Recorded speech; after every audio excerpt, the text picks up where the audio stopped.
how integrative medicine supports a personalized path towards healthy cognition and a healthy lifestyle. And Jen is now recording. Thank you, Jen. I did forget to remind you of that. So we are good to go. So now I will move on to introducing our guest speaker.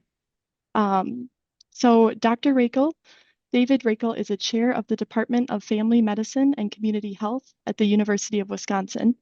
As a faculty member at UW-Madison, he founded the Integrative Medicine Program, received the Humanism in Medicine Award, and his team worked with more than 50 clinical systems within the Veterans Health Administration to make care more personalized, proactive, and patient-driven. He has published 11 books, including Compassionate Connection, the Textbook of Family Medicine, Current Therapy, and Integrative Medicine, as well as peer-reviewed research on the impact of measures such as mindfulness, meditation, and the power of the therapeutic encounter. So I've had the pleasure of hearing him speak before, and I'm excited to hear him speak again today. Again, his talk is titled Personalized Pathways to Wellness. So I will welcome Dr. Rakel. And then again, if you need any help or anything like that, feel free to put it in the chat. Please keep your microphone muted if possible, just so that we can hear Dr. Rakel. We can help with that on the back end as well. And then we will have a Q&A session as part of our program today too. So questions that come up during Dr. Rakel's presentation, feel free to put in the chat, and we'll get to that at our break and then at the end as well. So welcome, Dr. Rakel, and we're excited to hear from you. Thanks, Allie. I'll look forward to seeing you at the medical school. And Thank you. Congratulations. Also excited to be with you all here today from all over the place, mainly Wisconsin, but also in other states. So I'd just love to see what you want your health for. And generally when we do that live in crowds, we start with what do you want your health for? And then we go a little bit deeper. We say, what do you really, really want your health for? And then we do it 3 times. What do you really, really, really want your health for? Because that's what influences behavior. And what we're going to talk about today is health is much more about what you do than what you take, particularly the earlier, the better. And although our focus is going to be on maintaining cognitive function, also what we talk about will help reduce the risk of heart disease, stroke, and cancer. And so let's have some fun together. And Allie promised me she would put an end to my talking so we can do questions and answers in about 30 minutes. The first part might be a little bit more information intense than the second part. So I might steal from the second part to give to the first part. But let's talk about silver buckshot and what are the multiple things that we can do to stack the deck in favor of ideal cognitive function as we get older. We have some opportunity in how we invest in healthcare in America. This is the United States. The horizontal x-axis is the amount of our GDP that we spend on healthcare in America, and the total amount is almost $5 trillion. And then the Y vertical axis is the quality of the health outcomes for that country. So as you can see here, there's some opportunity. We aren't getting a great return on our investment, and many would argue that's because the finances of healthcare in America really wait till the disease to occur before we make an intervention. That's very expensive and quite ineffective.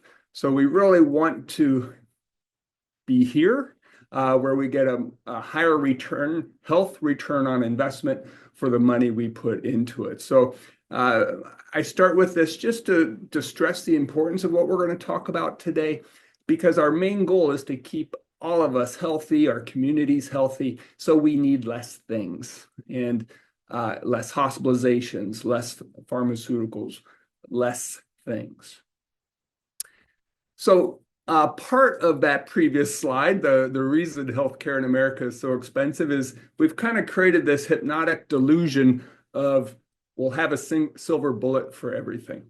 And particularly with dementia, we just don't have that. I wish we did, but we don't. So what the research is telling us now is that we need silver buckshot. So we need multiple things together to create a synergistic effect that's much greater than any one thing. And so we're going to talk about the multiple things that we can all do as humans to really stack the deck in favor of healthy outcomes. And then if we catch things early enough, how do we prevent the progression or prevent the worsening of that symptom? So the new word for today is salutogenesis, and it's an important word, I think. It doesn't always roll off the tongue. It's the opposite of pathogenesis. Pathos, disease and suffering, the genesis of disease and suffering. Most of what Allie's going to learn in medical school is disease and suffering, and we need a better balance to improve the outcomes. So that balance is salutogenesis. And salute, if I was going to toast you to your health, salud, we might say salud, which is health in Spanish, or salute is health in Italian. And what do we want for you and your community? Salud, we want you to be healthy as possible. We don't say pathos. Here's to your pathos. We don't want to wish disease and suffering on anybody. But that's where we give most of our attention, which isn't important. We want that, but it's just out of balance. So salutogenic science means we actually give attention to that to which we want to grow. That to which we give attention grows. We want to give health and health outcomes and the science of how complex systems heal our attention. So if we really shift towards a salutogenic science, we'll realize that it does require silver buckshot. It requires us to look into the roots of every living being and seeing that there are these nutritional, social connections, emotional health, personal development, sleep and restoration, environmental health. All these things work together to facilitate the outcome that we all want together. And that's salutogenic science. Salutogenic science requires more action from the individual. Pathogenic sciences is also often more passive. Here, take this pill. But really, health and healing requires action from us. What can we do to really influence this outcome that we all want for one another? Often in science, we look at the bell-shaped curve. So in the middle of the bell-shaped curve is the largest population. But what we want to do in salutogenic science is realize that there are extremes to this bell-shaped curve. There's people who do worse than expected, and then there's people who do better than expected. What do we want? What do we want more of? We want people who do better than expected. So let's study that. And when we study that salutogenic end of the bell-shaped curve, we start to move the curve and we start to move the population, and then we keep doing it. So we can get healthier and healthier and healthier because we actually want fewer hospitals with the best experts in the world serving Wisconsin. So we enhance resiliency and healthy outcomes for each community in Wisconsin and all other states. So this is an important science that we're trying to really invest in here at the University of Wisconsin because that's the outcome that we want. This term was coined by Aaron Antonovsky. He was an Israeli-American social scientist who studied survivors, mainly female survivors of Jewish concentration camps in World War II. And he looked at that population and realized that what every person in those camps was going through was one of the most stressful, life-threatening, most terrible things humans could do to one another.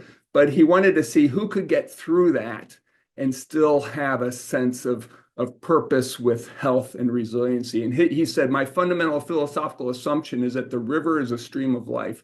There are forks in the river that lead to gentle streams or to dangerous rapids and whirlpools. And the main question is, what shapes one's ability to swim well? What shapes one's ability to swim well? That's the science that we're trying to figure out. How can we enhance that ability to swim for every human being so you can really achieve what you want your health for? This is a cartoon I just thought was funny. It says, remember the 20 extra years you added to your life through clean, healthy living? Well, these are them. Uh, but what we really want to do is shorten the time between our health span and our lifespan. So we're seeing more and more of this, particularly in America, where you have a health span and then we start adding on diagnostic conditions. And then the amount of time that we live with disease is growing. So we really want to shorten that time between our health span and our lifespan. We want you to live life to your health goals. We want you to be able to dance with your kids at their wedding, spend time with your grandkids. We want you to achieve that, and then you die. No one has escaped the death outcome for all human living things. But we want you to live healthy and more resilient as long as possible. I think probably one of the best examples of this is Queen Elizabeth. She died, I don't know, I think she was 96 or something like that. This was a photo taken of her 2 days before her death. She was meeting with the Prime Minister, Liz Truss, who did not have much longevity in her position. But look at the resiliency and the health span of Queen Elizabeth. She did this 2 days before her death. But what makes her different than the rest of us? She was treated like a queen. she had her own cook, you know, we were able to create an environment for that human being that really facilitated health. How do we do that for every human being on the planet? And that's our goal. So you've probably heard of the old adage, nature versus nurture. So I want us to realize that nature is your genetic code. So the nature aspect of this is the genes that you've been given when you were born to your mother and your father. The nurture is the environment that those genes live in. And we used to create a dichotomy of genes or environment. And now we realize there is no dichotomy, that these are constantly talking to each other.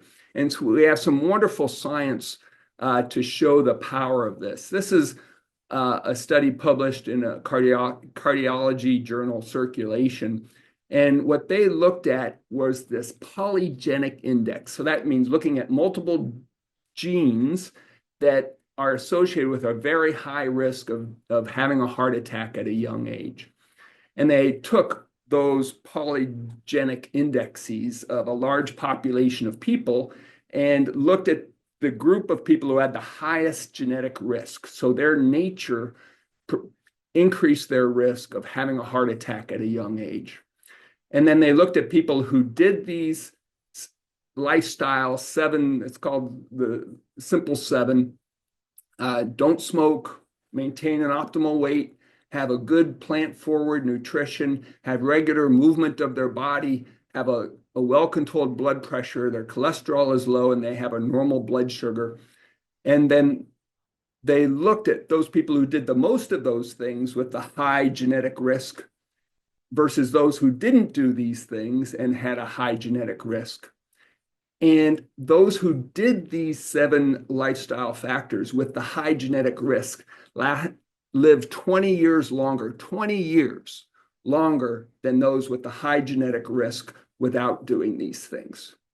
So what's the leverage? The leverage is that first question we asked you. What do you want your health for? Because it's the meaning in our lives that drives our behavior. It's the meaning in our lives that drives us to do the strongest medicine we have, which is the lifestyle you create for your genes to live in. Other studies for prostate cancer showed that if you had all the genes that increase your risk for prostate cancer, but if you did these things, it actually turns off the cancer gene.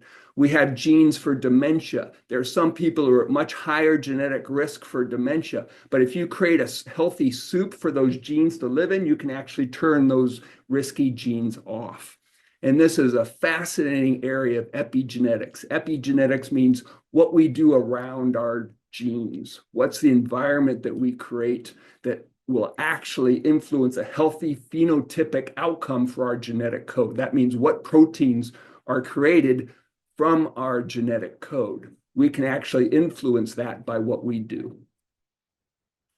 So nurture nudges nature, you bet. Nature also nudges nurture. It goes both ways. All right, so let's focus on maintaining this important thing, our cognitive abilities. I'm not going to spend much time on movement and exercise because there's so much evidence for this. I asked the medical students, what's the one thing that works for everything? And the answer is exercise. And not only exercise for your body, but exercise for your mind. But then these medical students, Allie, you'll be one of these, were pretty smart. One of them said rhabdomyolysis, which is muscle destruction from too much exercise. And they're right, but that's a rare thing. Most things really want our body to move. We want our mind to move. We want to keep learning new things. And that's something that's a really important aspect of this. So I wanted to start with that, but we're not going to spend a lot of time for that. I want to talk a lot more about some other things that we can do to really enhance our memory. Often, the statistic now is after age 60, 36.5 of Americans are on 5 drugs or more. That is the definition of polypharmacy. And again, it kind of goes back to that first slide. What do we depend on for our health? We actually depend on a lot of drugs. Thank God for the drugs. But if we over depend on them, we lose on the science of how we can reduce the demand for those. This study looked at a meta-analysis of people who took a lot of medications that have anticholinergic side effects. So anticholinergic side effects are side effects that dry out your mouth. They give you constipation, but they also reduce acetylcholine, which is the memory hormone. We don't want to reduce the memory hormone by taking too many of these drugs that actually deplete our memory. So this study showed the longer people were on these drugs, it increased their risk of cognitive decline by 50%. So what are those drugs? Any drug that reduces spasm of a muscle has a strong anticholinergic effect, so muscle relaxers. Tricyclic antidepressants and actually many psychiatric drugs have anticholinergic burden or an anticholinergic load. First generation antihistamines like Benadryl. We don't recommend you take Benadryl for sleep after a certain age and don't take it for a long time starting at a young age because these things can actually influence your memory. So Allie, before your tests in medical school, don't take Benadryl to get to sleep because it actually inhibits your memory for the test. Anti-vertigo or nausea drugs, antipsychotics, antiarrhythmics, anti-Parkinson's drugs. Sometimes you have no choice. If you have Parkinson's disease, you need those drugs. But if we can reduce these things, that is a good thing to start with. We don't want to put people on Aricept and these other medicines for cognitive decline that increase acetylcholine if we have them on drugs that reduce acetylcholine. So I would encourage all of us, if you're on any of these drugs for a regular long period of time, do you really need them? And if you do, stay on them. If you don't, let's try and come off them if we can. And I wish this wasn't true, but if we look at the effect size of the drugs that we do have for dementia, it's quite small. So that's why we want to talk about this silver buckshot. Some of these anti-amyloid monoclonal antibody drugs might prove more beneficial for that subset of patients with dementia who have amyloid plaque. So that's looking promising. And we'll keep studying it and hopefully we'll get better and better. But right now it's a silver buckshot that likely is most beneficial. Only the best and most recent for this group, this just was published this week. And what I wanted to show in this study was that they looked at people over time throughout their lives, and they did MRIs of their brains at age 70. And what they found was that what you do in your midlife significantly impacts the risk of dementia later in life. So the better your diet was tied to better connectivity or communication in the brain, which helps us with our cognitive function, and also helped retain the amount of brain matter later in life. So a lower waist to hip ratio. Remember, if we do have the belly fat or the visceral fat, that's the most inflammatory deposition of fat in the body. So if we can reduce that abdominal fat, that significantly enhances executive function at age 70. And then the quality of your diet, which we'll also talk about, is also directly associated over time with the amount of white matter preservation in the brain region. So this is a graphic from this study showing the areas of potential loss with poor diet and more visceral belly fat as we age. So really influencing this in our 40s, 50s, even 60s is important. It's never too late, though. You can do this at any time and still have a benefit. This is the Bordeaux study in France. They took 3 cities in Bordeaux, and they used network meta-analysis, and that's looking at multiple bits of data and correlating it and looking at outcomes. And I'm just going to kind of go right to the summary here. They found that alcohol and red and processed meat and sugar and bread, things made from bleached white flour. So actually, I brought some in here. I'll try not to get my desk all messy. But the more we use this in our cooking, this is flour, right? Bleached white flour. Here, let me see if I can do it here. Woo. I made a cloud of dust with my bleached white flour. There's a ton of particles there, small little particles that your enzymes are able to attach to and absorb that sugar very quickly. So this is the sugar of the grain. When you eat the whole grain, you have a nut or a fibrous coat that your enzymes have to go through to get to the sugar. That's a much healthier way because it slows the absorption of the cholesterol, or sorry, of the glucose. It slows the absorption of the sugar. So always eat your sugar with fiber if possible, and try and reduce the dust sugar. And this is more or less sugar, anything made from bleached white flour. So if you buy a bread at the store and you crump it up in your hand and it makes a really little ball, that's cotton candy.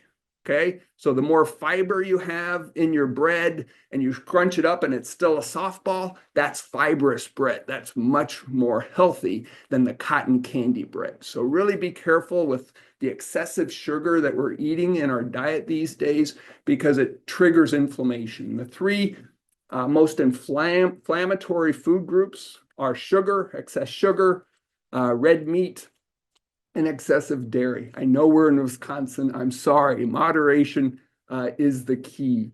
But we have multiple studies showing this. This is just one of many, and it's important.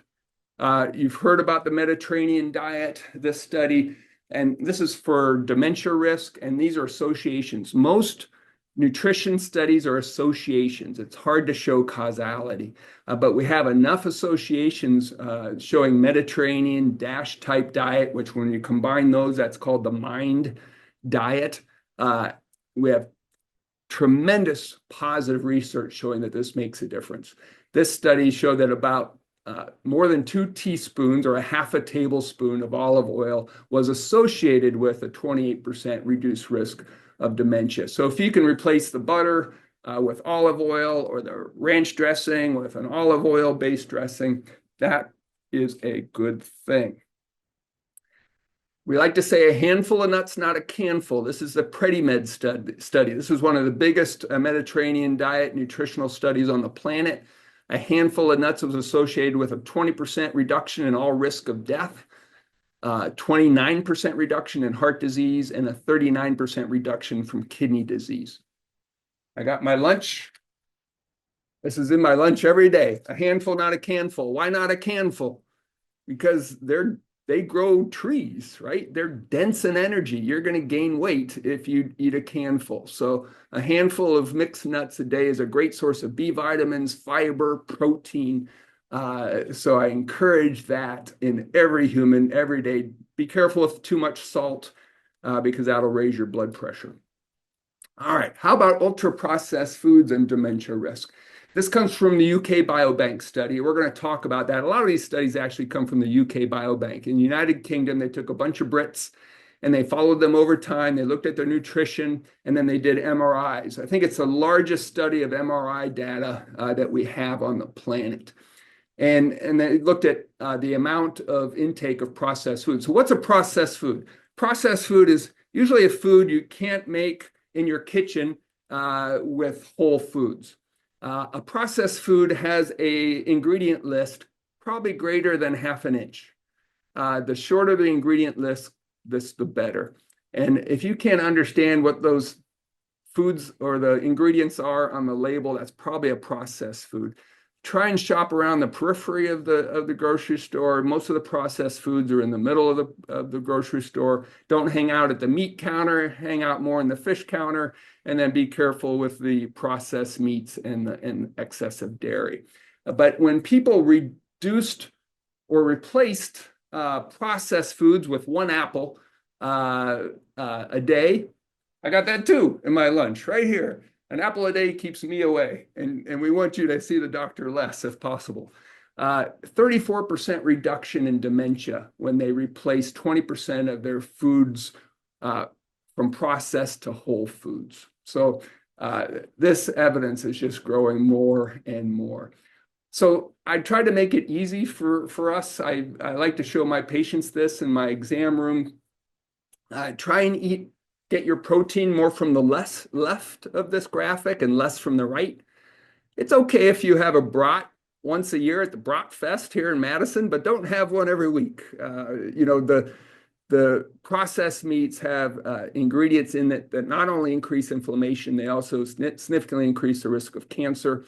Probably the healthiest combination of a diet on the planet is a pesco vegetarian diet. So pesco fish and fins and vegetarian plants and roots. So try and get most of your protein from beans and nuts and fish, and then 2 legs. Why 2 legs better than 4 legs? Poultry puts all their fat in the skin and less in the meat. And remember, most mammals store their toxicities in their subcutaneous fat. And when we eat another animal's fat, that's a rich source of a chemical called arachidonic acid. And arachidonic acid is a main precursor for inflammation in the body. So when we eat a lot of 4-legged meat and processed meat, that significantly increases inflammation and toxicity. So if I want to consume all the toxins in an animal, I'll eat the fat. If I want to see how much toxicity you have in your body, I'll biopsy your subcutaneous fat. Your body tries to push it out of the body, and it usually collects in that fat. So be careful of eating all that inflammatory potential and toxicity from other animals. And then it also makes us want to harvest healthy fish, right? Because if they're not healthy and we eat it, they're not going to be healthy. Generally, what I would encourage us to think about is if you had a plant on your desk. I don't have a plant in my office because it's bad karma to have a ugly looking sick plant in a doctor's office. So I just don't have it. But if I did have a plant here in my office, what do I feed it? I generally feed it water. If I put Diet Coke in the pot of that plant would probably die pretty quickly. So also the liquids are really important. We are the only mammal to drink milk after we've been weaned from our mothers. Milk is really important early in life. It's not that important later in life. It's also very rich in these inflammatory ingredients. So water and tea are probably the healthiest. Coffee also appears to be good, particularly for the liver. Then we start to go downhill with excessive amounts of sugary drinks, and then alcohol is probably the worst.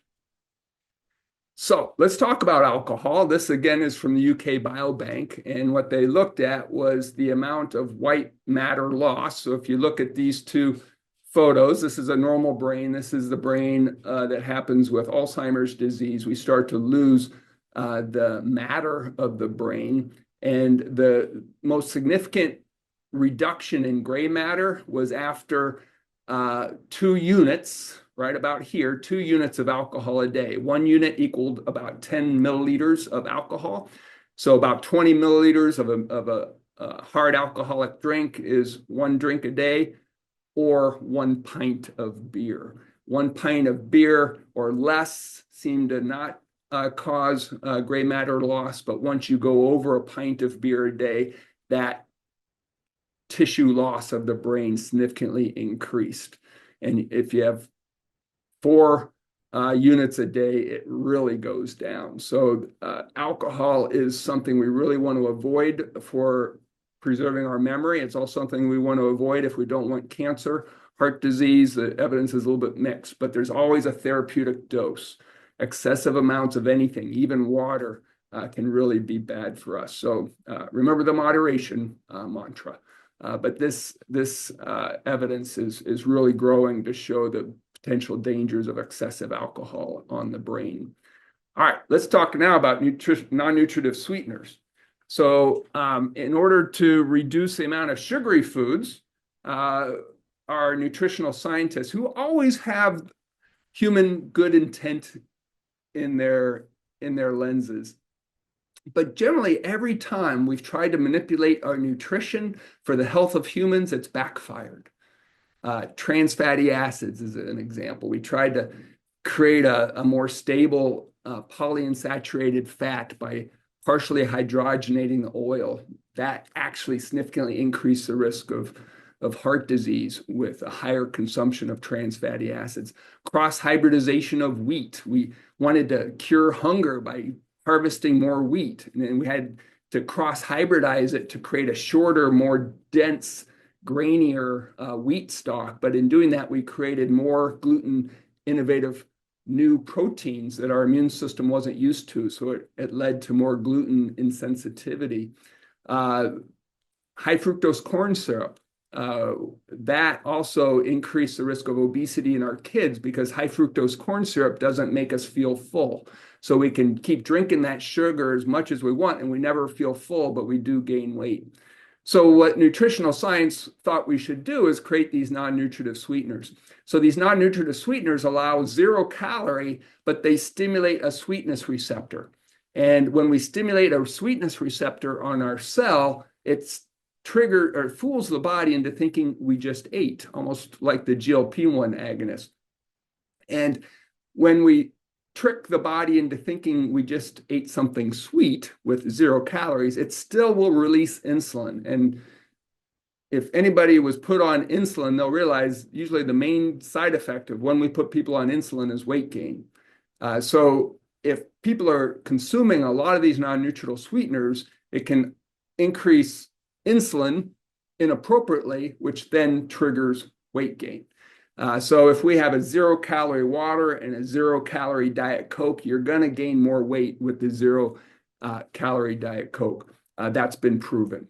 But that's not the only concern. So let's talk about other potential risks. One is aspartame, which is a really common artificial sweetener, gets metabolized in the body to formaldehyde. Formaldehyde is that chemical that preserves dead things, but it also destroys the blood-brain barrier, which we're going to talk more here in a little bit. That leads to this leaky brain. You've probably heard of leaky gut. We also don't want to have leaky brain. So our body creates these barriers where it's really important to keep out the bad things and then let in the good things. Our gut does that through an immune system, a dynamic defense mechanism for everything that we eat. So it lets in the good nutrition and keeps out the bad things. The brain also does that through the blood-brain barrier. It wants to let in the good things and keep out the bad things. And if we destroy that, if we increase the leakiness of that important barrier, we allow things through that are more likely to stimulate brain matter loss and dysfunction and inflammation of the brain. There's a new term called type 3 diabetes, and that's why we're seeing so much more cognitive decline in people with diabetes, is because that process of metabolic dysfunction where we have type 2 diabetes actually also increases the inflammation across this blood-brain barrier that increases the inflammation of the brain. So we really want to reduce these. This study showed that those who drank more than one soda a day had a significant increased risk of stroke and dementia over time, over 10 years, compared to those who did not drink soda. So I just want us all to be careful because these non-nutritive sweeteners are being put in a lot of our processed foods because they're cheaper to use and they're 0 calories. But again, there's a downside, and I hope I'm explaining that well. So this Dr. is the, Rakel, yeah, we do have some questions just about some of those slides if you want to take just a moment here yeah, to answer let's some of those. please. Okay, so yeah, so one question that came through is about the limiting dairy. So if we limit dairy, including milk, what provides comparable calcium to avoid or address osteoporosis? Yeah, good question. So it is true that dairy products are a great source of calcium, but not the only source of calcium. Cruciferous fish like shrimp and mollusks are really great sources of calcium. Vegetables are a really great source of calcium. So we can get calcium in other ways. One of the most important things to realize is that when we eat a poor diet, that increases the acidity of our body.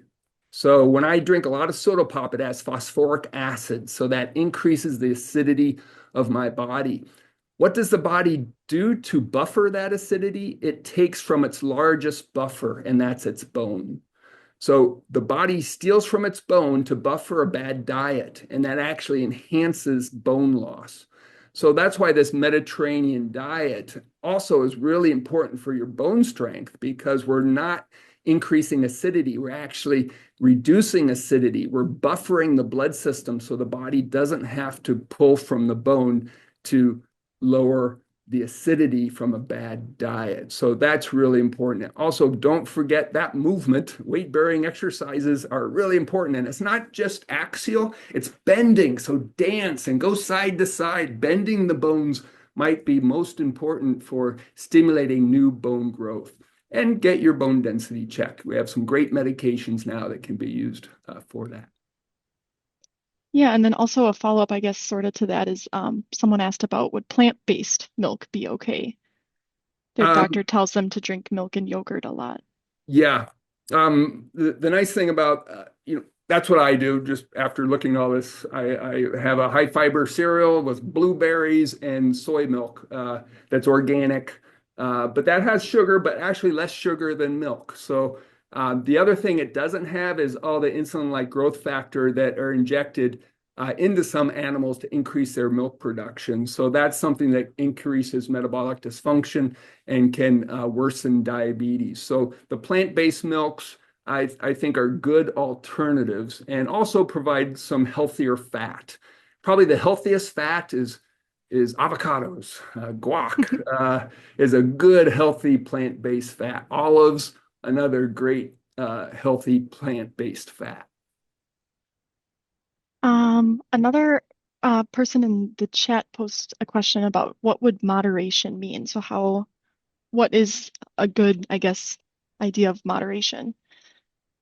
Yeah, I don't have the answer to that. If I definitely would try and do what we're talking about this daily, and then enjoy life, right? I'm going to show you the last bit of my lunch, a cookie, because I love cookies. So there's this 80-20 rule. Try and do this 80% of the time, enjoy life 20% of the time. Generally, if you do that, uh, you're probably going to be pretty good. So that's why I kind of like that UK Biobank study of the pint of beer. Go have a pint with your friends because the social connection is probably really beneficial. But just have one pint and then go home, or go play cards together, or have some social connection because remember, it's rarely just one thing. It's how do we create a social support network with the things that are fun in life. So, have a baking party, just don't eat all your cookies. So that's something that I think we each have to answer ourselves. And then one more here, and then we can go back to the slides. But do you have any information about stevia as a sweetener? Yeah, stevia. I'm not sure. Do I have? No, I don't. I didn't include slides on this. There's another concern with these non-nutritive sweeteners, and that's erythritol. Erythritol is a chemical that significantly increases thrombotic risk. So that's a blood clot risk. So we really don't want to have the risk of blood clots for our brain and blood clots for our heart and blood clots for our lung. But these non-nutritive sweeteners, and stevia is one of those, are high in erythritol. So that's another potentially third risk of these non-nutritive sweeteners is increasing the thrombotic and stroke risk. So we don't want that. And there's other things that can also increase that risk that we can talk about later. I would just honey. Let's go back to the basics. Honey, a little guava. I mean, there's some natural sweeteners that are just fine in small amounts. So I think honey is probably safer than some of these non-nutritive sweeteners. And we do have a couple other questions, but we can get to those at the break too, if you'd like to finish up your slides until then. What would people like? I could go either way. What do you think, Allie? Well, we have we're about 4 minutes till break, so Oh, maybe okay, we let me could finish then. wrap up the questions or wrap up your slides. Yeah, absolutely. Whichever All right, well, let me works. just go through these quickly. There are Awesome. some other things I think will be helpful. So the blood-brain barrier is a really important thing. This also is just coming out, and if we have a leaky brain, we're going to allow these microplastics into our brain tissue. This is an image of microplastics that have invaded the brain. These shouldn't invade the brain if our blood-brain barrier is intact. They may invade the liver and the kidney and other parts, which we don't want because this also triggers an inflammatory response. So definitely don't microwave things in plastic containers because you get the bisphenol A and these chemicals that aren't any good, and try not drink water out of a lot of plastic things. This I'm going to go through fairly quickly. It's a little bit too much biochemistry probably for your liking, but in order to bring these nutrients across the blood-brain barrier, there's this thing called methylation, and that needs to happen really efficiently. And this is something I screen for, is that's homocysteine level. If this methylation isn't happening efficiently, we get a byproduct called homocysteine that becomes elevated. So anybody who's worried about their memory or is starting to have challenges with their memory, they should probably have their homocysteine level checked. If it's greater than 13, then first of all, do the nutritional sources of methylation.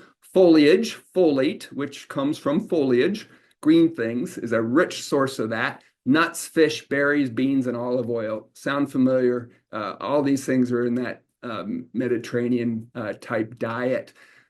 So if we can really enhance that methylation, we bring in the nutrients we need to make these chemicals, dopamine, serotonin, or norepinephrine, and there's the memory hormone, acetylcholine, that we need to function optimally.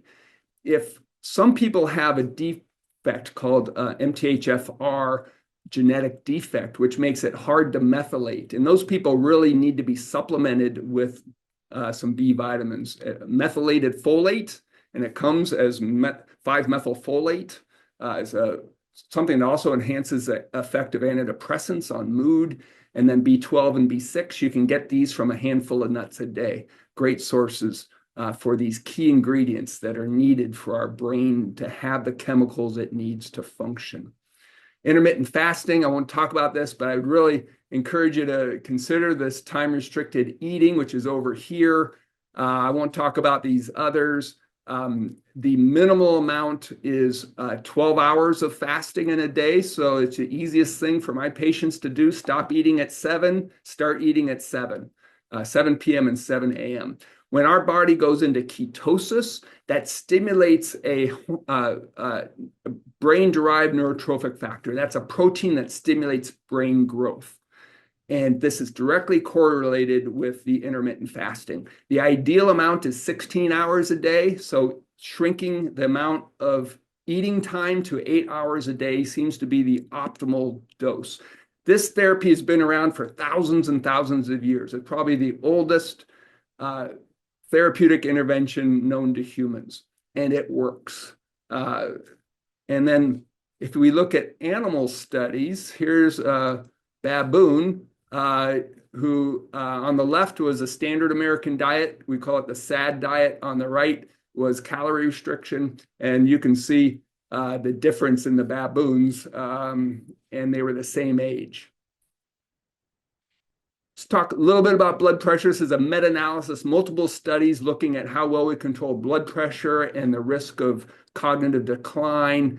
And the bottom line is 140 over 80 or below seems to have the greatest benefit. You can see systolic, once you get to 140, the risk goes way up. And then once diastolic, the bottom number starts to go above 80, the risk goes way up. Remember, what's good for the heart is good for the brain.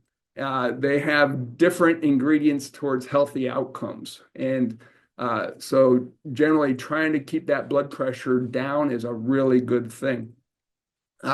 This is a study comparing drugs to the Mediterranean DASH low-salt diet.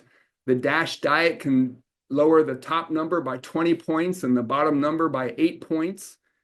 And then if we compare the DASH diet to probably the strongest medicine I can give you for lowering your blood pressure, called a calcium channel blocker, which will make your feet swell and give you constipation, look at how more powerful the nutrition low-salt diet is than the best drug I can give you.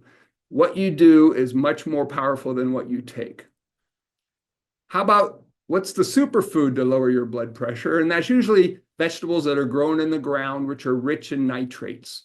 So if I'm going to really stack the deck in lowering your blood pressure, I'm going to have you eat more beets, onions, garlic, not potatoes because they're really starchy and sugary, but the other ones. One of the challenges, we lose the benefit of those nitrates. So back in the olden days, when someone would come in with angina, which is chest pain from poor blood supply of the heart, we would give them an inch of nitroglycerin paste on their skin. And that would increase nitric oxide and dilate their blood vessels and actually increase the blood supply to the heart. We have these enzymes, DDAH and ADMA enzymes that convert nitrates to nitric oxide. This is a really important conversion. There's a drug that inhibits these that is taken a lot in America, and that's proton pump inhibitors, things like omeprazole. So even if you eat a good diet and you take a PPI, that might negate the potential benefits of the diet. So just really be careful if you're taking these drugs long term. That might be risky. And this makes sense if you touch base with nature. Why did nature give us acid? It gave it to us for a reason. And if we just shut off the acid pump in our stomach, there's going to be consequences. And we're seeing this associated with significant memory loss the longer we're on these proton pump inhibitors. And I put the list here because this isn't famotidine. That's an H2 blocker. It's not, that's Pepsid. That appears to be safer in regards to cardiac events and dementia because it doesn't completely block the acid pump, whereas the PPIs do.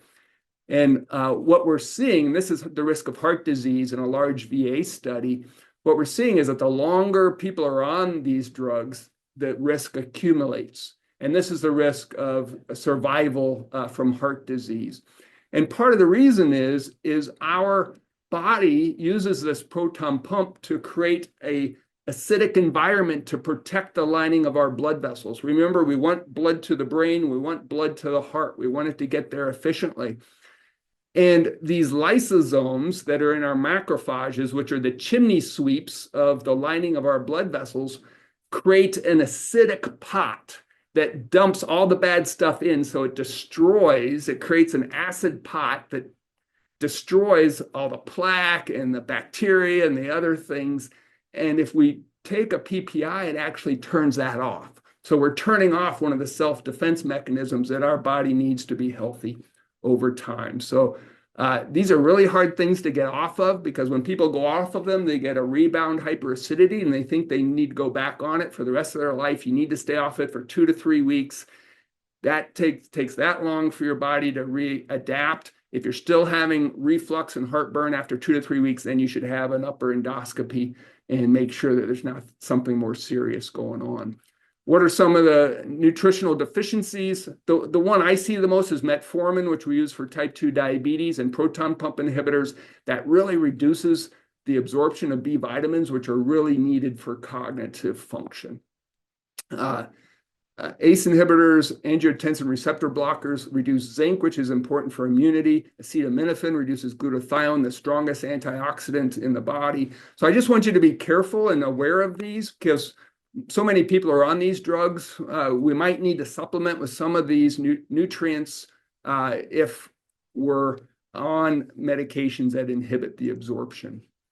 I'm not going to talk about these. We can talk about these in the question and answer, but I just listed some of the most common supplements that people use, and we can talk about the ones that you have the most interest in. And I just wanted to summarize the brain lessons from the UK Biobank. This is my last slide before the break. And again, this was one of the largest studies over time to look at how lifestyle influences cognitive function. The more risk factors for metabolic syndrome is prediabetes. Prediabetes leads to diabetes. So the more risk factors for that metabolic dysfunction, the higher risk of memory loss or cognitive decline later in life. That's why the 40s, 50s, even 30s, some would say even 10s and 20s, is really important to start incorporating these healthy behaviors so we reduce the risk of cognitive decline down the road. Keep alcohol to a minimum, less than 1 pint or 1 mixed drink a day with your friends, might negate some of those harms. Reduce the intake of ultra-processed food. And this is another one, what we're going to talk about more in the second half of our time together, is avoid chronic stress and treat each other with kindness. Those people with more adverse childhood experiences had a significant increased stress of their brain, which leads to poor memory and cognitive function. So we'll talk more about that. All right, Allie, I'm gonna stop it there. Yeah, thank you, Dr. Rakel. This is a lot of great information, and we have a lot of good questions coming in too. But I just wanted to take a minute to introduce Dr. Nathaniel Chin, who I believe has joined us now. And he's the medical director of the Alzheimer's Disease Research Center and the host of this event as well. So just wanted to welcome you, Dr. Chin. I don't know if you're having trouble still or if your video's on, but we're happy you're here, and feel free to chime in with any answers to questions as well. Yeah, thank you. I don't know if you can hear me. Little bit. You It's can. a little, okay. Sounds a little robotic, but it's maybe Well, getting better. I do have bad internet, and I apologize, everyone, but I'm just using my phone signal. But I just want to thank everyone coming, and I'm very excited to have Dr. Rakel. And Dr. Rakel, thank you for giving us this excellent presentation. And no, I'm going to stop talking because I love having Dr. Rakel here because he can answer all of the questions, and I get to be a participant as well and observe. Let's take advantage of Dr. Rakel's expertise. Yeah, so I'd say the next one we had is non-alcoholic beer an okay alternative? Thanks, and thanks, Nate. I probably will reach out to call a friend, which is all of us, right, as well as Nate. So we have a lot of collective wisdom in this group. So it's nice to be able to rely on each other if one of us, and mainly myself, doesn't know the answer. So non-alcoholic beer, yes. We think it is actually the alcohol piece, but also be careful with the sugar piece.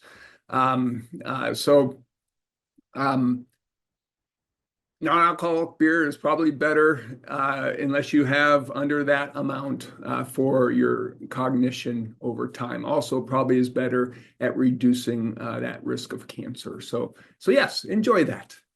But we did a human experiment in college, and we actually fooled one of our roommates and gave him non-alcoholic beer, and he was stumbling drunk in the hallway. So never underestimate the power of belief and expectation. Most of the fun is created right here. We don't want to rely on the substance for that. So we had another question about stevia. There's pure stevia without erythritol. Is that something, there's just studies about that evidence is better? It, I, I didn't know there was stevia without erythritol. I would say that would be better. And the rest, we just don't know. We just don't have the data. Do they make stevia without erythritol? Does anybody know? Put I it mean, in I the think chat if you know. I think you can eat the leaves. There's like stevia leaves you can eat, and I don't know if they can derive something more pure from that that's not as processed. Oh, yeah. I don't know the answer to that. I don't know if just eating the stevia leaves has erythritol in it or not. So maybe someone could Google it. Oh, also one of the great sources that's non-biased for medical questions is Open Evidence. So Open Evidence, you can sign up for free, and it just searches PubMed. It just searches the scientific literature and doesn't allow lay press to come in, which often is trying to sell you things. So I would ask Open Evidence some of these questions that we're not able to answer today. Is there a healthier plant-based milk amongst the different options? There's a lot of different plant-based milks out there. Is there one that's healthier compared to the others? Well, I just repeat what I said. Probably the pesco vegetarian plant-forward diet is probably the healthiest. I really stress the importance of soluble fiber. Uh, you know, Metamucil is psyllium. Psyllium does everything well. When we have a teaspoon or tablespoon of psyllium in a big glass of water before meals, before we eat, it lowers the absorption of cholesterol. It slows the absorption of sugar. It fills up in your stomach because it's soluble, so it absorbs water. So when it fills up in your stomach before your meal, you're less hungry, so you eat less. The evidence shows that using psyllium each day results in 6 pounds of weight loss over 6 months. Easy statistic to remember. Not night and day weight loss, but it also lowers cholesterol and lowers glycemic index, which is the speed of absorption of the sugar that you eat with that meal. So that's pennies a day. That dose, doing that with each meal 3 times a day, 1 heaping teaspoon in 8 to 10 ounces of water, has been found to lower A1C, the hemoglobin A1C, that helps us monitor metabolic health. So we check that in diabetics or pre-diabetics. That lowers hemoglobin A1C by 0.6. For a drug to get approved by the FDA to lower A1C, it has to lower A1C by 0.3. So the cost of psyllium and all the benefits that it does is quite impressive. So what type of diet? More plants, more fins, a pesco-vegetarian diet, eat it with family and people you love. Remember, when you relax and eat, you digest your food. When you're stress eating, you divert blood away from the pancreas so you don't digest your food as well. That leads to more indigestion and more needs for those PPI medicines that just enhance the cycle of badness. Okay, thank you, Ben. Thank you, Dr. Rakel. Go ahead and we can get started with the second half. And hopefully, again, we'll have a little more time at the end for questions. Thanks for those good questions. And again, don't take my word for it. For a lot of these things I'm putting here, I put the research that I take these points from in the blue box at the bottom.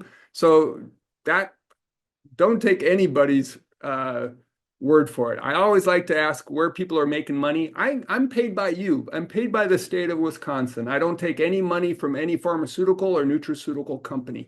I think that makes me stupid. Even if I'm a good person and I start to take money for products, it subconsciously makes me more pro that product. And that's that implicit bias that's really important for you to be aware of as a learner and a listener from whoever's talking. So you always want to ask where the biases are for the speaker and what's their secondary gain. So how you see it makes it matter. This will be kind of a little bit more fun time for us together.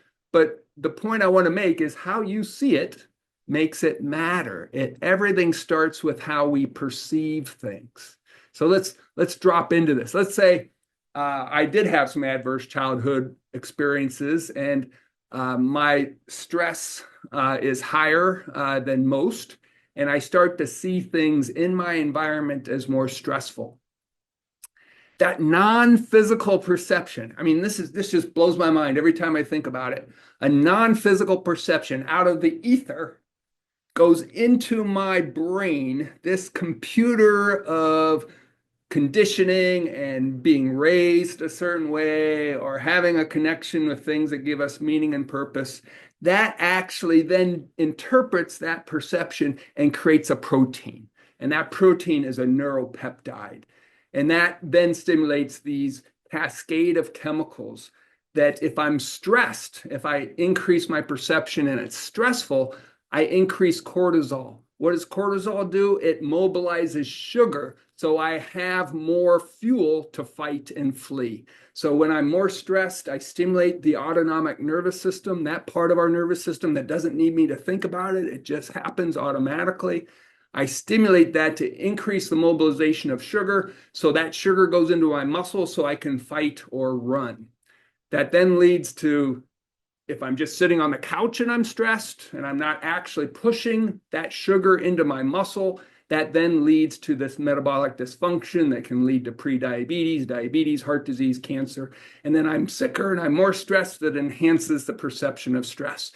Around the other side, neuroprotein Y, this is actually the protein that stimulates us to crave carbohydrates. It's the stress-eating protein.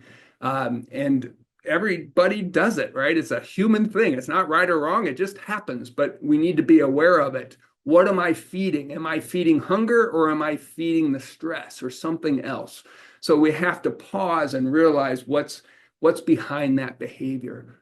So how do we change that perception to more positive things like gratitude? Or how do we make forgiveness an easy thing to do? We don't forgive people to say it was okay. We forgive people because I don't want to carry that around for 30 years.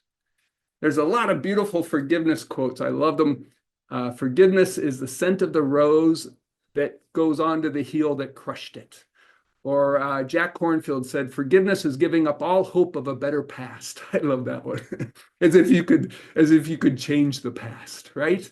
So these pro-social emotions, gratitude, awe, compassion, they take us out of ourselves and they bring us into one another. And it's hard to be stressed when we're in those emotions. And that perception, shifting from a negative perception to a positive perception, this is very similar to what we're talking about with pathogenesis and salutogenesis. Seeing what's wrong with you instead of what's right with you. Same person, but I look upon them differently in a more positive light. So, Allie, I hope you learn in medical school to get in and see what's right with people and pull it out instead of just labeling one disease after the next. Also important, but we're out of balance. So this whole process starts with how you see it. So let's have some fun in that. It also leads to a mantra, and this doesn't relate more to dementia, it relates more to just being human, is to tie loose knots. So I have some props here. And if you tie a tight knot, here's a really tight one, it's really hard to undo. And we get really stuck in our beliefs. So we really want to tie loose knots. So we're willing to say, I never thought of it that way. Or I'm curious, how can I expand my awareness through the wisdom that you have? And then I respect each other. We tie loose knots so we can keep building the brain in a neuroplastic way that allows creativity and new learning opportunities to help us see things differently. That lays down more neural pathways. The analogy I like to use is going sledding on a hill. The first time you take your sled and run down that powdery 1 foot of snow, it takes a lot of work and effort, and we don't go very fast. So we have to do it again and again and again. And again and again and again is tying that knot, but we want it to be loose so we can go down new paths and learn new things. That's really an important thing. Don't get too stuck in what you believe. We're seeing a lot of that in the world right now, of this dichotomous us versus them. Salutogenic science says, hey, we're all in this together, whether you like it or not. And what influences your health influences my health. And to do this for each other is one of the most important things. And thank God for caretakers of people who are doing this, tying these knots, caring, showing compassion, recognizing the awe that is in each of us. That's fun. All right, let's have a little fun here. This was a study done, published in Health Psychology. They wanted to ask people, what's the one word you associate with this picture? So let's go ahead and can we do that in the chat? All right, one word. I have to pull up my chat so I can see it. One word that you associate with this picture of a chocolate cake. Just one word. Go ahead and put it in there. Oh, cake, migraine, yum, chocolate, standard American diet, sad, yuck, delicious, yummy. Different perceptions. This is really healthy. Cognitive diversity, a really healthy thing. Birthday, sugar, celebration, Matilda, gathering for celebration. Wonderful. It sounds like we have a lot of French people in this group. So when they asked Americans what was the number one response, Americans said guilt. Guilt. What happens if we perceive this chocolate cake as guilt? I stimulate the stress response. Oh, I know I'm going to eat it anyways, or I feel guilt. I stimulate the stress response that increases cortisol, that releases sugar, it increases fat deposition. So if I eat this cake, the same amount, with the emotion of guilt, I'm probably going to gain more weight than the French do when their number one word was celebration. A lot of your words, right? That if you're going to eat that cake anyway, eat it with joy and celebrate one another. That reduces your sympathetic tone, reduces cortisol, reduces sugar, reduces fat deposition, and you have more fun in the process. It's all how we look at it. And that's where it all starts, is how we perceive and how you see it makes it matter. So you see the little pun there? It not only makes it matter, that to which we give attention grows, but it actually takes the potential energy of everything out there, collapses it into a particle, and makes it matter. The analogy I like to use is this. This is a cartoon that was in the book Compassionate Connection, that talks about how the mind is conditioned. So I like to use the beginner's mind. Let's say, the beginner's mind is usually the child's eye. They see things fresh as it is without judgment and bias. And so let's say a boy's in first grade walking to school and he sees a purple-haired boy with polka dot eyes on the corner. And his initial beginner's mind impression is, a purple-haired boy with polka dot eyes. I've never seen one of those. And he goes up to him and the purple-haired boy grabs him by the shirt, lifts him up and says, give me your lunch money. And so how does that change that beginner's mind interpretation? It leads to an emotion of sweaty palms, might lose a little urine out of fright. Heart rate starts to go up. That leads to a behavior of handing over his lunch money. That goes into his memory that I don't think this was a pleasant experience, that then goes into belief of, I don't think I like purple-haired boys with polka dot eyes. And then that goes into how the next bit of information is interpreted. And the next day he walks to school and sees that purple-haired boy with polka dot eyes down on the corner. That recreates that sweaty palms, little loss of urine, increased heart rate, and leads to a behavior of walking maybe 2 miles out of the way to school, which might make them late to school, that reconfirms the belief. So that's why this thing we call forgiveness is so important. It can rewire the brain so we don't stay stuck in those false beliefs, because that was just one purple-haired boy with polka dot eyes. There's a lot of other potentially really happy and kind purple-haired person with polka dot eyes. So I just wanted to show this because this is how we condition the mind.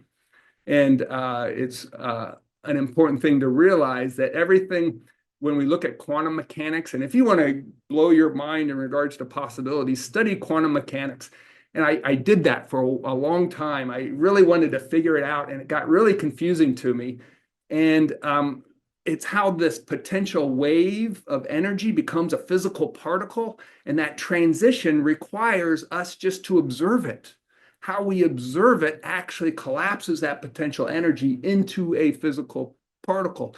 And when I couldn't figure out the science behind quantum mechanics, how that actually happens, I said, well, I'm just going to be happy. And when I made that decision, I'm collapsing my world into that particle, right? You don't need to know the science. You just want to be the outcome you want to achieve and start to see life through those lenses so you can collapse as many of those healthy, kind, resilient particles possible in your body. I would ask people to pull out their cell phone and see the potential of this, that all these waves go to the cell tower and then they collapse. Here, I'll show you mine. Those are my two grandkids, right? They collapse all this potential energy into something I love. Right? I want to see that every day. I see it every time I open my phone, my two grandkids. And I saw a lot of grandkids on that list of what do you want your health for? So how do we do that? How do we keep collapsing in those things that we really want to achieve?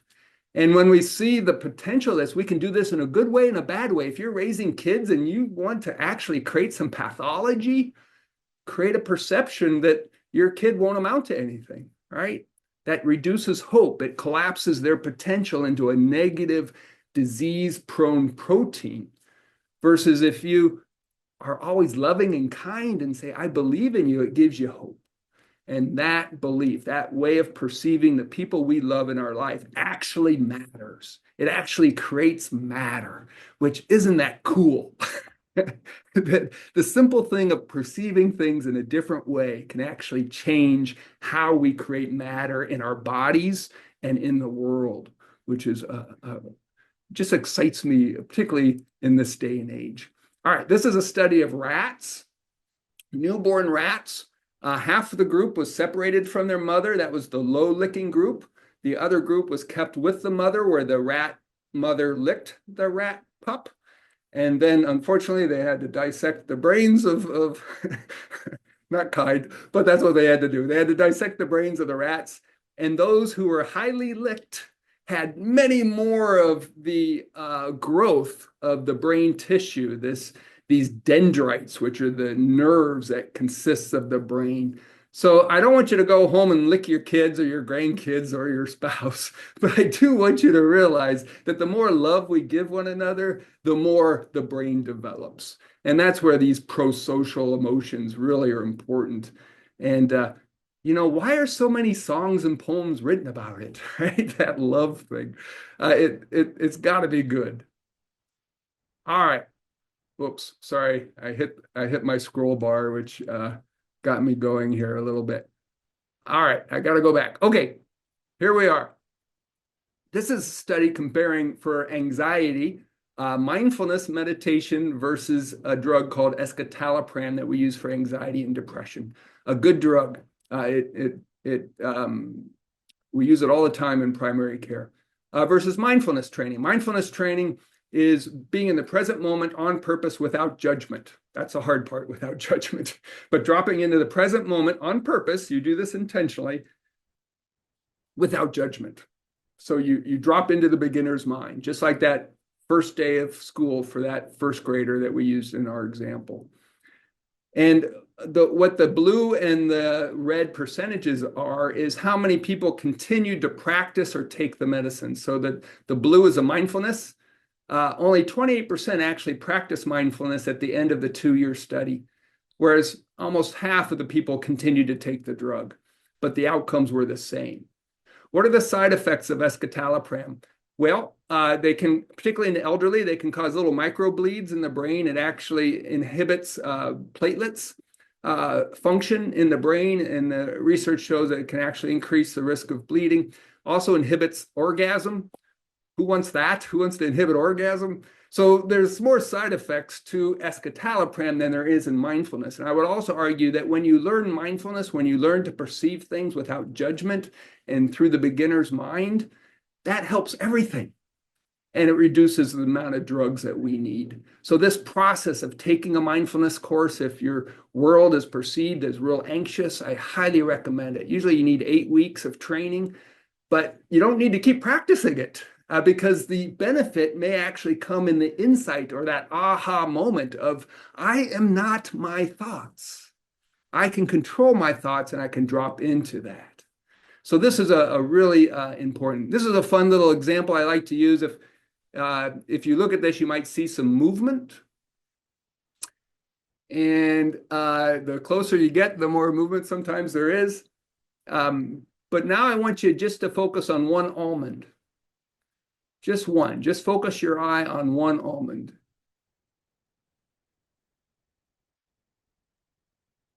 And what happens to the movement? It stops. It stops because it's not actually moving. You're creating an illusion by multitasking. Trying to look at all the almonds at once creates this nystagmus of the eye that creates this illusion, not real, illusion of movement. It's not until we focus on one thing well, the present moment, your loved one, your child, your grandchild, the breath, a poem, a prayer, whatever that one thing is for you, you focus on that one thing well, you start to see it authentically. You start to see it as it really is. So much of what we see is how we are. We see things as we are programmed. We don't really see it as it really is. So this shows how important that mindfulness training is, which actually has been found to preserve cognitive function. And I highly recommend it. But you can't push people into it. You can't push the river. People have to want to do it. I just put this in here, the importance of the circadian rhythm. This is why it's so important, Allie, for you to get a good night's sleep before your medical school exams, because that's when we lay down our memory. We lay down our memory with deep, restful REM sleep. There are some drugs that we take at bedtime, mainly benzodiazepines, that actually interfere with that memory stage of sleep. So we don't use those anymore.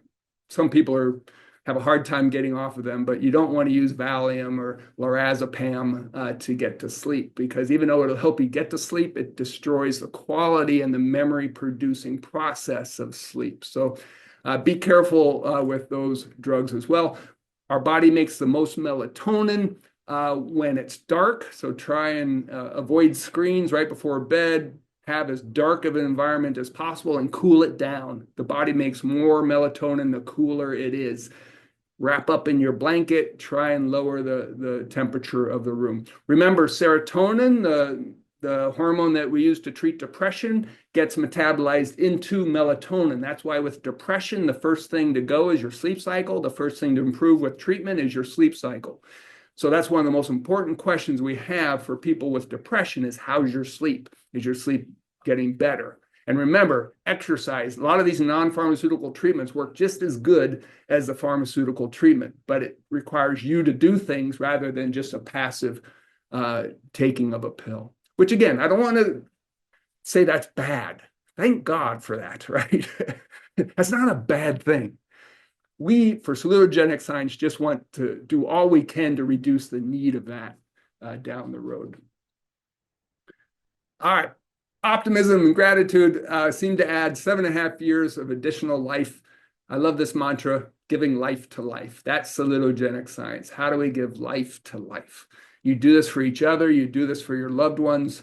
What a privilege to have one another to practice this with. There's some good science with this. Optimism, if you see things in a more optimistic, hopeful, joyful light, you'll reduce your cardiovascular events 35%, which is pretty darn good. How that perception of a non-physical thing becomes a healthy protein, reduces your risk of stroke, dementia, and heart attacks. Powerful, powerful medicine. All right, I'm going to end with a project that we were invited to be a part of. Back in 2013, the head of the VA program, the Whole Health, asked us to come and train the VA clinicians in all of America. The largest healthcare system in America is that for our veterans. And we were so privileged to be asked to come and train how healthcare is being provided for our veterans. And they really wanted to get out of, why does a veteran go to the doctor? They generally would go to the doctor to get a lot of pills. Opioids were a big one, and that was during the opioid pandemic, and we really wanted to shift the conversation from what's right with you to what's wrong with you to what's right with you. and actually put the veteran in control of their outcome. So asking the veteran, what's important to you? And then we use our expertise in service of that. And that's why we asked you to start with, what do you want your health for? A lot of times when I'm giving this lecture in person, I'll pass out these little strings. I'll have people tie it on the wrists of one another as a physical anchor to remind us of what do you want your health for. So the next time you go for that third piece of chocolate cake without celebration, look at what you really want your health for, and that might change that behavior. So what's the why? This is an analogy that I like to share. This quote, the definition of a hell is a place where nothing connects with nothing. Sometimes if we just look at your biomarkers, your lab tests like A1C for diabetes management, how does that make you feel? Your diabetes is worse. You're gaining weight. You're eating bad. You're not exercising. That just makes you feel bad. So that's not, it might be true, but it doesn't help anybody. It particularly doesn't help the person we're trying to get to a better, healthier place. So starting with what matters to you, that allows you to be the driver's seat towards empowerment and motivation and behavior change that's sustained and leads to healthy outcomes. That's what stimulates the domino effect towards better salutogenic outcomes, rather than just focusing on your A1C, which is not ideal. So I'm going to show you the mandala we used with the VA. We have this in our clinics here at the University of Wisconsin. We taught all the clinicians mindfulness. We had them drop into the present moment, get out of the clutter, and really ask themselves. The first question I asked you is, what do you want your health for? Why do I do this work? Why is it important to me? So we start with the why. If you have a why, you can find almost any how. And multiple quotes have talked about that, particularly ones from the Jewish concentration camps that Viktor Frankl wrote about as well. So you know your body better than anybody. These 8 circles are evidence-based foundations of what every human being needs to be healthy. But I don't know where you need to start. You do. So the next question is, all right, what do you want your health for? I want to dance with my kids at their wedding. All right, where do you need to start to get there? And I say, well, I'm not in very good shape. I might need to work with a exercise physiologist. I'm not eating very well. I need to lose a little weight so I can do the Charleston or whatever dance you want to do. Maybe I got to increase some of the stressors with me and my family so I can really enjoy that evening celebrating this marriage. So we ask the veteran, where do you need to start? And then once they tell us, then we recruit the health professional that creates their health team. So we don't create the health team based on their disease. We create the health team based on what's important to them, what's important to you. So we start with the self. Where do they need to start for their self-care? What professionals do we need to recruit for their success? We build that community, and that leads to whole health. I'd strongly encourage you to Google this, whole health in the VA, and there's a lot of wonderful resources that you helped pay for through your tax dollar that can help understand why this is a different, more important salutogenic model. And if we look at the research of people who have a high purpose versus a low purpose in life after age 50, if you have a high purpose in life, you're 2.5 times less likely to die early after age 50 versus those who wake up in the morning with no purpose in life. So what's your purpose? What is it that gets you up in the morning?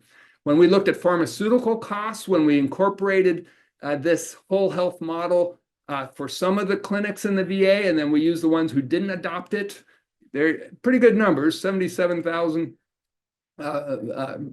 clinicians in the VA. We looked at pharmaceutical costs, and they went up for those who didn't adopt it, and they significantly went down for those who didn't adopt it. So we're adding more value to healthcare delivery so we can really get that red arrow to go up to the left so we get more return on investment for our health money that is spent. This is the thing I'm most proud of here at the University of Wisconsin. It took me 2 hours to meet with our patient advisory group to get their approval. And then I worked with an EPIC colleague, and we now can put the patient's health goal in the problem list. So the first thing, and then we programmed it so it automatically goes to the top of the problem list. So you can see your problem list, right? You can see if you have depression, hemorrhoids, diabetes, heart disease. You look at that and you just feel broke, right? Oh, I got all these problems. But now we put what matters to you. And we put that at the top so everybody can see it. The ER nurse can see it. The cardiologist can see it. Everybody can see it who's part of your healthcare team, which shifts us from, let's get you dancing at your daughter's wedding. What do we need to do to get there? And then we all are using our expertise in service of your best outcome. And as a side effect, your diabetes gets better. As a side effect, your cognition improves. As a side effect, your blood pressure goes down. This is salutogenic science. This is what we're trying to change our pathogenic model to, which is going to take some time. We created this 15 years ago. It's just now being incorporated into the medical record. Change takes time. People don't mind change as much as they mind being changed, right? Change takes time. People, when we've been conditioned to practice medicine this long, it's going to take a long time. So Allie's going to change this. I'm not. Her generation is actually going to influence this the most. When I train medical students, this was when I was at the University of New Mexico. And there was during COVID, and we had them interview Jerry. Jerry had cognitive impairment, and he had a partner named Brian. And the students did a great job trying to figure out what influenced his quality of life the most, even though he had a hard time remembering what he had for breakfast, what influenced his quality of life the most. And through their beautiful questioning, they realized that Brian, his partner, was the most important thing for his health. It was that social connection. The next thing they asked about, what was next most important, was his gardening, his love for gardening, which is something he could still enjoy. Brian got him the seeds and the equipment and drove him to the gardening center, and that kept him engaged in something he loves in life. The next thing they did with him, they used reminiscence therapy. They said, tell me about a story in your life that was meaningful to you. And he wrote a book in his 30s, and he had so much fun telling about the wisdom and the experiences and the insight that he put into this book, which he remembered pretty well. He wasn't able to remember the short-term memory things, but he was able to remember those things in the past, which really gave him joy. Compare that to the power of the medications. Let's use them. We want to stack the deck, not as powerful, but that's what we give the energy to.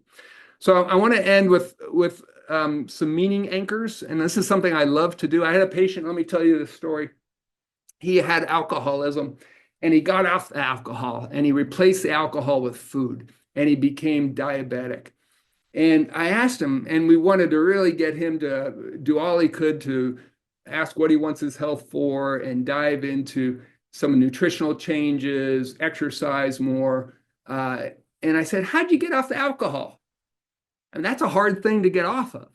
And he said, well, I have 3 kids, and I realized I wanted to be a gardener for their healthy growth. I wanted to cultivate a healthy soil for those children. So I realized alcohol wasn't impeding my ability to do that. So he got off the alcohol, and as with many things, we often switch to something else, and he switched to sugar. And I said, hey, you were able to get off alcohol because you had some meaning in your life, your children. We're going to follow up in 3 to 4 weeks. And when you come back, I want you to bring in some physical object that you keep on your body that reminds you of why you want to improve your nutrition to get your diabetes under better control. And he said, okay. A little resistant, but he said, okay. 3 to 4 weeks later, he comes back into the clinic, and we do our normal fun small talk, which I love. How you doing? How are things? And then I ask about his spiritual or meanings anchor, whichever word you want to use. And his eyes dilated, and he got all excited. And I say, did you bring me some sort of anchor that reminds you of why you want to get your diabetes under control? And I was expecting him to pull something out, but he lifted up the pant leg and he showed me a tattoo of a gardener with a hoe. And now every time he wants to go for that snack, he looks at that tattoo, and he still has diabetes, but it's under much better control. And he's bringing meaning into his life. So I ask us all to do that. I have this stone when my son was really young. Now he's 28 or so. He was 7 at the time. We were at Schoolhouse Beach in Door County. Sorry, don't tell anybody I took a stone, but I had to keep it. He was over there searching in the stones for about 20 minutes, and he comes over and he says, "Here, Dad, I found this for you." That's why I want to be healthy, right? That's what drops me into meaning. And so I carry this with me to remind me of what matters. It helps me forgive people easily, right? It's that reminder, it's that physical reminder. What do you want your health for? This was our first grandchild. We now have a second. This is mine. You listed yours. I thought I would share mine. I want to create a good, healthy world for these next generation, and we got some work to do. All right, so let's put it all together before we end. I'm surprised Allie hasn't pulled the hook out yet, but this is second to last slide, putting it all together. Enjoy foods from roots and fins. We talked about that. Avoid consuming humans' manipulation of nature's nutrition. Try and just eat the whole foods, plant-forward foods, things that were recently alive. Keep blood pressure low, ideally below 140/80. Match the rhythm of nature, the circadian rhythm. Wake up when the sun wakes up. Go to sleep when it's dark out. Try and match that rhythm. Avoid unnecessary pharmaceuticals and supplements when able. Keep your body and brain moving. Tie loose knots. Adopt a practice that regularly clears your minds of clutter. I have this as a prop. It has a spiritual figure on the middle. I used to have one with a cow in the middle because I'm from Wisconsin, and the TSA took it. They thought I was a terrorist, too much liquid. But I got the smaller one, or someone gave it to me. And what do I have to do to see the beauty in the middle? What do I have to do? Gotta stop. I gotta focus on one thing well. Give it my full attention so I can see authenticity, and I build new neurochemical synapses in my brain, and I connect to love. Sorry, you don't hear scientists, tenured faculty talk about love much. Sometimes we have to call it unconditional positive regard. It sounds more scientific. But what we're really talking about is love. I'm not going to sugarcoat it. All right, so clear your mind's clutter as much as you can. Use your why to motivate healthy behavior change. So this is one of my heroes in life. The longest documented living human being lived in France. Jeanne Calment lived to be 122. Her philosophy of life was always keep your smile. That is how I explain my long life. She was interviewed at 121, and she also had a really good sense of humor. And she said, "I have only one wrinkle and I'm sitting on it." And I think that's the person I want to be when I get close to that age. A couple of others. Tibetan proverb is the secret of living well and longer is eat half, walk double, laugh triple, and love without measure. And I will end with one more. Pray for a good harvest, but keep on hoeing. We need to do both, nurture and nature. All right, thanks so much. I'm going to quit sharing here, and we can maybe have some time for questions. Yes, wow. Thank you, Dr. Rakel. That was a wonderful presentation, and I'm sure I might be speaking for everyone when I say I feel very positive and ready to have a good day. So I love the messaging there at the end, and truly a good message for living our life that way. Yeah, and I would like to just give the opportunity for if anyone would like to unmute themselves and ask a question. It looks like Dr. Chin was able to answer a lot of questions in the chat too, so thank you, Dr. Chin, for keeping us on track that way. One question that did come through earlier was in regards to apples. If there is a specific apple, let me go back and find it here. Does the type of apple you eat matter some apples have much more sugar than others. Is that Yeah. good? Yeah, that is a concern of mine. Similar to the cross hybridization of wheat created a lot of new gluten proteins that some people can't tolerate. We're hybridizing apples for more sugar. I mean, just look at the new names. Yeah. What are some of them? They're like sugar crisp. They all are like packed full of sugar, right? They're bred to have more sugar. So I still think it's healthier than a processed food, but I think we also need to be careful. Probably, this is why old seeds are so important, that we try and retain the wisdom of nature before we start to manipulate it. So if you can plant an apple tree in your backyard with an old seed and eat those apples, that's probably best. They may not be as sweet, but I don't know what kind of apple this is. But be sure to eat all the fiber. If you get into the middle and chew a seed, great. When we look at the health benefits of grapes, it's the polyphenols. Resveratrol is where this comes from. It's the polyphenols in the dark colored skin. And then if you chew the grape seeds, you get a ton of these polyphenols. And it's the polyphenols that relax the lining of your blood vessels and lower your blood pressure and improve the blood supply to all your vital organs. That's why those blueberries and grapes and green tea, even dark chocolate, it should be 70% cocoa. So that's 70% darker chocolate, less milk. But a quarter of a regular chocolate bar a day will lower your systolic blood pressure 3 to 5 points. Not bad. And it's chocolate. So that's a healthy thing. Just don't eat too much of it. But yes, I'm a little bit worried about when next time you go buy an apple, look at all the names and you'll see how many include sugar and sweetness. So that is a little bit of a concern. Stay away from the sugar ones a little bit, Well, they all have sugar, I but it's guess. fructose. It's fructose. So fructose is the fruit sugar, which has a lower glycemic index. It's absorbed much slower than the table sugar and some of the other traditional sugars. So even though it is a lot of sugar, it's mainly fructose, which is healthier than some of the other sugars, except for high fructose corn syrup, which was our manipulation of the fructose, which is not so good. Yeah, great. Yeah, and other people wondering about if it's recorded. Yes, it will be recorded and the slides will be sent out as well once the Yeah, recording's made available. You can send out the slides and even include my notes, which usually have a little bit more on the research underneath if you like. So feel free to just send the whole PowerPoint. Remember, I work for you in Wisconsin. I don't copyright anything. This is just shared knowledge for us to do together. Wonderful. All right, well, thank you so much, Dr. Rakel. Let me just make sure we've got a lot of things coming through the chat.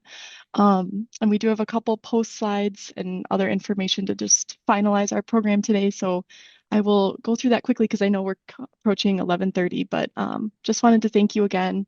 And we really enjoyed today. It was a lot of great information. And I do feel even more prepared for medical school now. So thank you. Oh, good.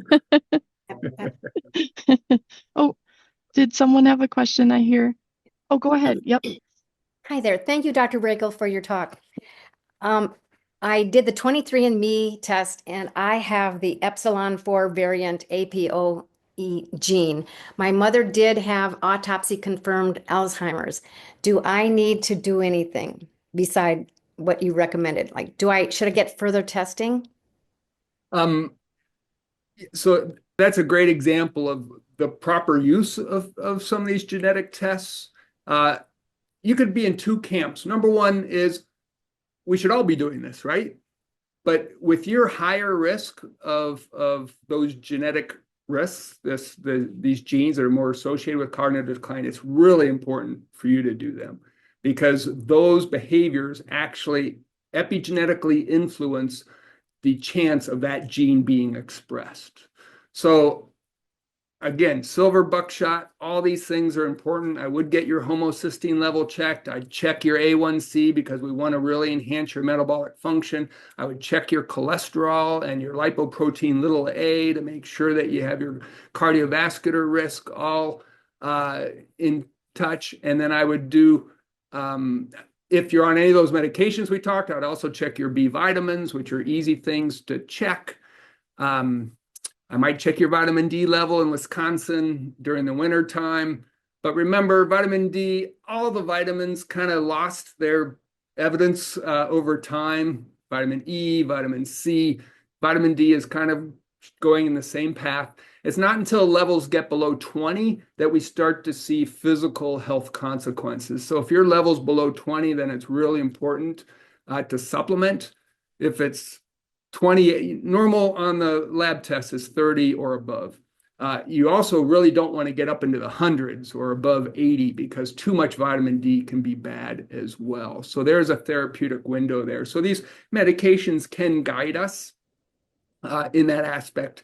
But generally, it's those multiple different conditions that if they are all controlled, they will positively keep those genes in check so they don't come out and express themselves. Now they may, I'm proven wrong every day, right? And if they do, we deal with it, right? So this isn't 100% science, but we want to stack the deck in your favor to keep that genetic risk at bay. Along those lines, what do you think about the GLP-1 agonists? One of the best drugs to come out for a long time. Here's the caveat. We also thought about that with PPI inhibitors. And it wasn't until about 15 years into that drug that we started to see some consequences. I'm a little worried that if we become over-reliant on this beautiful technology that is really advancing our ability to better manage metabolic dysfunction, there are some patients who really will benefit from those drugs, and there's some who probably will use them who would be better off doing these lifestyle things. The concern we're seeing in the early studies of the GLP-1 agonists, and for those who don't know what those are, these are the Ozempics. They're the I am full hormones. So the glucagon-like peptide is a hormone that's produced after you eat. So we're fooling the body into thinking it just ate. So that creates fullness, actually can cause some nausea.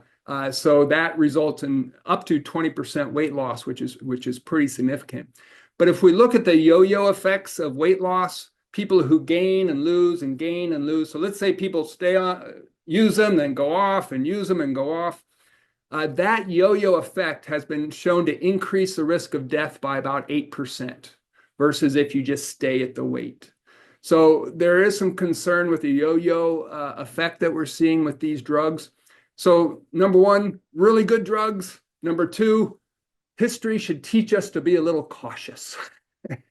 And so I would be careful. If you have such a slow metabolism, you've done everything right, you can't lose weight, then these are probably good drugs for you to be on for your lifetime. For those who are just trying to lose a little weight, be careful about, the positive effect, right, that these will have, which can cause us to maybe overuse them when we should be doing something else. Okay, thank you for the questions. Thanks to, again, Dr. Rakel. I will go through the last finishing slides here, and then I'll let you guys all get on with your day. So Jen, I believe, will be putting some links in the chat as well so that you guys can save these and go to them right now if you'd like to. But just one more time, I want to thank our host sites and the the Aging and Disability Resource Centers. We both use the acronym ADRC, but this is different. But these are great resources with dementia care specialists that can help with, bring you to the next steps and answer questions. And these are the different websites to reach these at. And the link down there to the dhs.wisconsin.gov/ADRC is kind of the general one as well. And you can find more information there. And then next slide, please. Oh, wait, I forgot I'm sharing. Yes, I'm sorry. Okay. And then this is also just one more thank you to the Oneida group that's a host site up in Oneida. So it's just a slide to thank you. And again, their website too, a link to their website. And then some upcoming events that we have April 5th, the Solomon Carter Fuller brain health celebration. So this is an event to raise awareness of Alzheimer's disease in the African American community, but it is free and open to all too. So that's a little more information for you. Dr. Jennifer Manley will be presenting. And our next Healthy Living with Mild Cognitive Impairment event will be in June. And the date is still being confirmed, so more information will be coming out shortly for that event. So look out for that, and it'll be in our newsletter and posted everywhere as well. And then Dementia Matters, again, is our, I don't know if Nate is Dr. Chin still having difficulty, so I can also just explain a little bit about it. Dr. Chin, feel free to jump on if you're still there. But this is, Dr. Chin hosts a podcast called Dementia Matters, where he brings on different scientists and caregiving experts and hosts a lot of different people to cover a lot of different topics related to brain health. So there's a ton of great episodes, and I believe new ones come out each month. So it's great if you go to that website, you can kind of search through and find. And Dr. Rakel was just on the most recent one. So again, for those of you who maybe listened before this or want to listen after, Dr. Rakel is on that recent episode.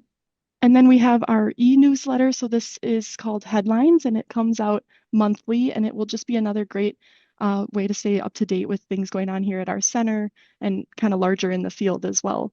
So if you are not yet signed up for that, you can subscribe there at that link, and Jen can post that in the chat as well.